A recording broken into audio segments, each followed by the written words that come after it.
এখন আমরা ব্যাপক সাড়া পাচ্ছি। যেখানেই যাই জামাত ইসলামীর কথা বলি, দাঁড়িপাল্লা মার্কার কথা বলি, জামাতের এমপি ক্যান্ডিডেটের পক্ষে ভোট দেওয়ার কথা বলি, আমার তো এখন মনে হচ্ছে আমি যত জায়গায় ঘুরেছি শতকরা প্রায় 90% আমাদেরকে সমর্থন। আলহামদুলিল্লাহ। এই সমর্থন নিয়ে আশা করা যায় আগামী নির্বাচন যদি সুষ্ঠু সুন্দর হয়, তারপরে কোনো রকম সন্ত্রাস না থাকে, জোর জবরদখল না থাকে, আমার তো বিশ্বাস এই রূপগঞ্জে জামাত ইসলামী ক্যান্ডিডেট বিজয়ী হবে।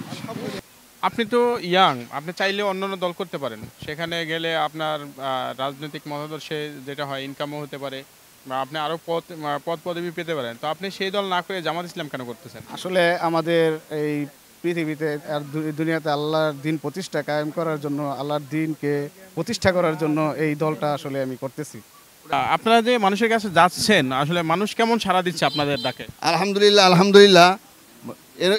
এখন পর্যন্ত আজকে কয়েকদিন পর্যন্ত আমরা যে গণসংযোগ করতেছি এবং দাওয়াতি কাজে অংশগ্রহণ করতেছি, আমরা এই পর্যন্ত কোনো নেগেটিভ পাচ্ছি না। আশা করি আমাদের সকলে আমাদেরকে সহযোগিতা করবে এবং আমাদেরকে ভোট দিবে বা আমাদের সংগঠনে যোগ দেওয়ার জন্য সবাই মোটামুটি আমাদেরকে সাড়া দিচ্ছে এবং সকলেই আমাদের পক্ষে আমাদের সাথে কথা বলছে। আপনাদের এই এলাকায় বাংলাদেশ জামাত ইসলামের পক্ষ থেকে আপনারা গণসংযোগ চালান, কেমন সাড়া দিচ্ছে মানুষ? আলহামদুলিল্লাহ, ইনশাল্লাহ আল্লাহর রহমতে সবাই অনেক সাড়া দিচ্ছে, অনেক ভালো লাগতেছে ইনশাল্লাহ। আমরা যেটা জানতে পারছি যে নারায়ণগঞ্জ 1 আসনের রূপগঞ্জ থেকে বাংলাদেশ জামাত ইসলামের পক্ষ থেকে সম্ভাব্য প্রার্থী আপনি হচ্ছেন। তো মানুষ আসলে এখন জানতে চায় যে আপনি প্রার্থী হলে এই রূপগঞ্জবাসীর জন্য আপনি কি করতে চাচ্ছেন?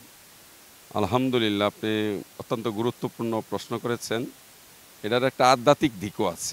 আসলে বাংলাদেশ জামাত ইসলামী একটা স্লোগান দিচ্ছে যে আল্লাহর আইন, সত্যকে শাসন, যোগ্য লোকের শাসন।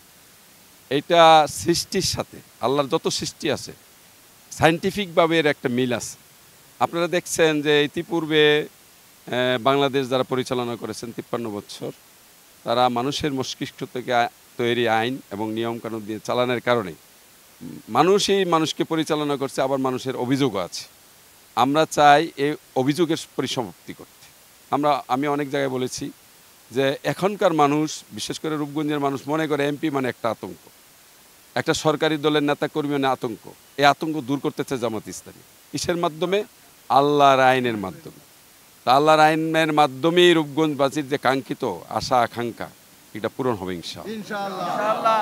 তো আপনি ধরে নেন যে আপনি যদি প্রার্থী হওয়ার পরে আপনাকে জনগণ প্রতিনিধি হিসাবে রূপগঞ্জে বাছাই করলো, এই যে রূপগঞ্জে আমরা দেখছি ইতিপূর্বে অনেক অনাকাঙ্ক্ষিত ঘটনা ঘটে, যেটা চাঁদাবাজি, খুন খারাপি, রাহাজানি, অত্যাচারী, ধর্ষণ, এরকম বিভিন্ন ধরনের ঘটনা ঘটে। সেগুলোতে মানুষ কিন্তু আসলে তাদের কাঙ্ক্ষিত অনুরূপ আপনার ন্যায় বিচার পাচ্ছে না।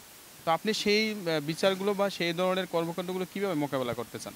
জি আলহামদুলিল্লাহ, এটা আমি 2 বছর যাবতেই রূপগঞ্জে সফর করছি। বিশেষ করে রূপগঞ্জের রাস্তাঘাট, বিশেষ করে ড্যামরা যে একটা ব্রিজ আছে চনপাড়ার সাথে, চনপাড়ার সংলগ্ন, এবং প্রশাসনিক যে অবস্থা, যেমন আমাদের ভূমি অফিস, টিউনি অফিস, পুলিশ স্টেশন।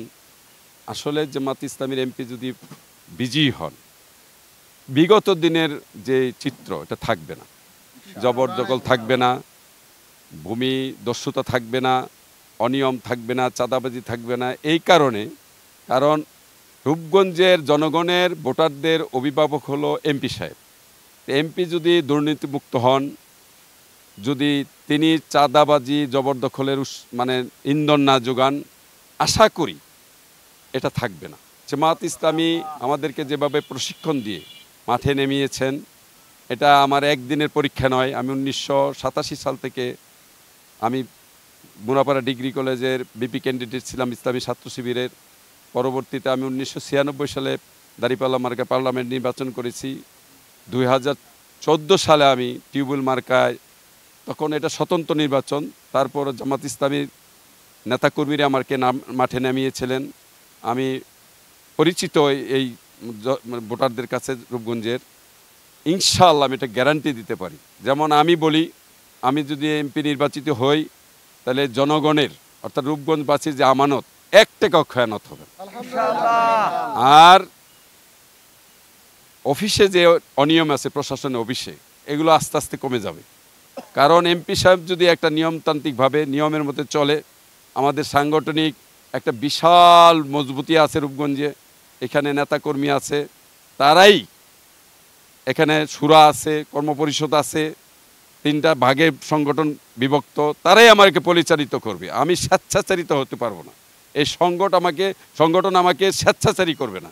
আমি আল্লাহর আইনকেই আমার মস্তিষ্কতে রেখে, যে আল্লাহর আইন দিয়েই এই যদি আলহামদুলিল্লাহ রাষ্ট্রীয়ভাবে জামাত ইসলামী ক্ষমতায় আসে, তাইলে একটা কথা, আর যদি রাষ্ট্রীয়ভাবে ক্ষমতায় না আসে, তাহলে সকল দলের মতের মানুষ, ধর্মের মানুষকে সাথে নিয়েই যে অনাচার, অবিচার, জুলুম, নির্যাতন, চাঁদাবাজি, সন্ত্রাস, এগুলা আমি মুক্ত করতে পারবো ইনশাআল্লাহ।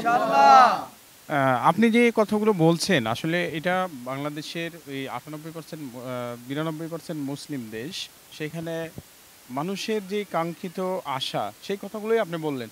এখন এই কথাগুলো তো আপনারা বিগত দিনেও বলে আসছেন, কিন্তু মানুষ আপনাদের এই ডাকে কতটা সাড়া দিচ্ছে আসলে?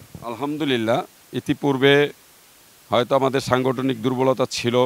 আমরা নারী এবং পুরুষ, আপনি জানেন যে প্রায় ভোটার যারা নারী এবং পুরুষ প্রায় সমান সমান। আমাদের সাংগঠনিকভাবে হয়তো আমরা এত মজবুত ছিলাম না, এই জন্য আমাদের সবার কাছে আমরা দাওয়াত পৌঁছাতে পারিনি।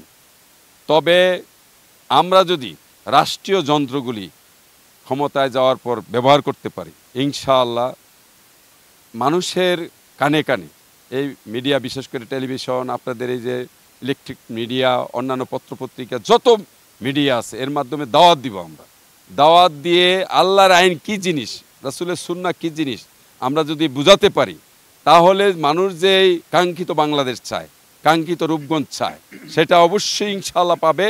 এবং এই যে বলতেছেন, এখন আমরা ব্যাপক সাড়া পাচ্ছি। যেখানেই যাই জামাত ইসলামীর কথা বলি, দাঁড়িপাল্লা মার্কার কথা বলি, জামাতের এমপি ক্যান্ডিডেটের পক্ষে ভোট দেওয়ার কথা বলি, আমার তো এখন মনে হচ্ছে আমি যত জায়গায় ঘুরেছি, শতকরা প্রায় 90% আমাদেরকে সমর্থন। আলহামদুলিল্লাহ।